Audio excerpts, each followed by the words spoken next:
Jai Shri Radhakrishna. Welcome to Sangeeta's kitchen. तर कशा आहात तुम्ही सर्वजण? मस्त आहात ना?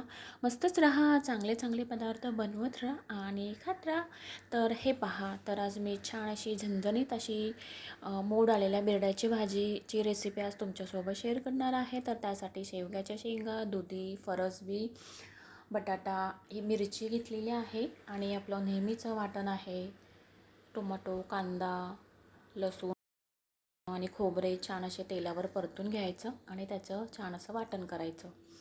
तर हे छान असं सगळं लालसर असं तळून घेतलेलं आहे, मी परतून घेतलेलं आहे आणि त्याच्यामध्ये छोटासा तुकडा एक काळ्याचा टाकून घेऊया आणि मस्त असं छान असं वाटण आपल्याला करून घ्यायचं आहे. तर पाहू शकता अशा प्रकारे वाटण आपल्याला करून घ्यायचं आहे भाजीसाठी आणि सगळ्या भाज्यांसाठी तुम्ही अशा प्रकारे वाटण करू शकता. खूप छान अशी भाजी लागते खायला. आणि इकडे कढई देखील आपली छान अशी शेगडीवर जाऊन बसलेली आहे. तर त्याच्यामध्ये वाटण टाकून घेऊया आणि वाटण छान असं आपल्याला परतून घ्यायचं आहे. असं तेल सुटेपर्यंत आपल्याला ते वाटण छान असं परतून घ्यायचं आहे तेलामध्ये. तर याच्यामध्ये किंचित असं राई टाकून घेऊया आणि जिरं देखील टाकून घेऊया याच्यामध्ये आणि 1 चम्मच लाल मसाला टाकून घ्यायचा आहे आपल्याला. अर्धा चम्मच गरम मसाला टाकून घ्यायचा आहे. अर्धा चम्मच हळद टाकून घ्यायचा आहे आणि अर्धा चम्मच धणे पावडर टाकून घ्यायचा आहे. तर हे मसाले छान असे मिक्स करून घेऊया आणि भाज्या टाकून घेऊया आपण याच्यामध्ये. आता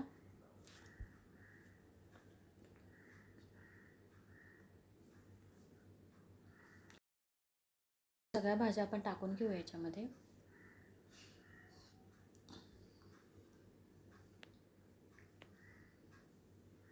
भाज्या तर सगळ्या टाकून झालेल्या आहेत आपल्या.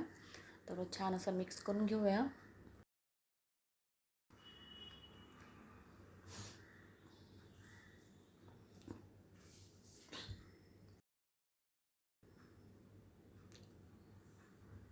भाज्या तर छान अशा मिक्स करून झालेल्या आहेत आणि फक्त असं थोड्या वेळासाठी झाकण देऊन ठेवून देऊया.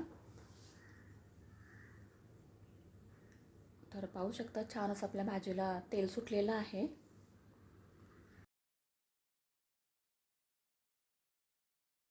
मिक्सरच्या भांड्यामध्ये जे आपण वाटण केलं होतं त्याच्यामध्येच पाणी टाकून घेतलेलं आहे आणि किंचित असं थोडंसं पाणी टाकून घेतलेलं आहे मी याच्यामध्ये भाजीमध्ये. आणि आपल्याला याच्यामध्ये गरम पाणी टाकायचं आहे जेणेकरून आपली भाजी छान अशी लवकर अशी शिजून जाईल. त्यामुळेच मिक्सरच्या भांड्यामध्ये थोडंसं असं पाणी टाकून घेतलेलं होतं आणि छान अशी मिक्स करून घेऊया भाजी आपली आणि पुन्हा एकदा थोड्या वेळासाठी झाकण देऊन ठेवून देऊया.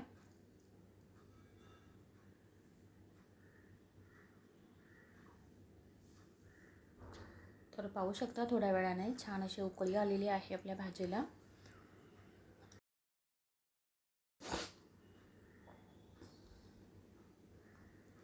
तर याच्यामध्ये आता आपण बिरडा टाकून घेऊया. स्टार्टिंगला बिरडा टाकून घेतलेला नाही मी भाजीमध्ये, कारण बिरडा पूर्ण असं चुरून जातो. त्यामुळे थोडीशी उकळी येऊन गेली रश्श्याला की मग आपण बिरडा टाकून घ्यायचा आहे. त्यामुळे बिरडा असा छान असा चवीला लागतो खायला आणि चवीनुसार मीठ देखील टाकून घ्यायचं आहे भाजीमध्ये आपल्याला. तर मिक्स करून घेऊया भाजी आपली व्यवस्थित अशी.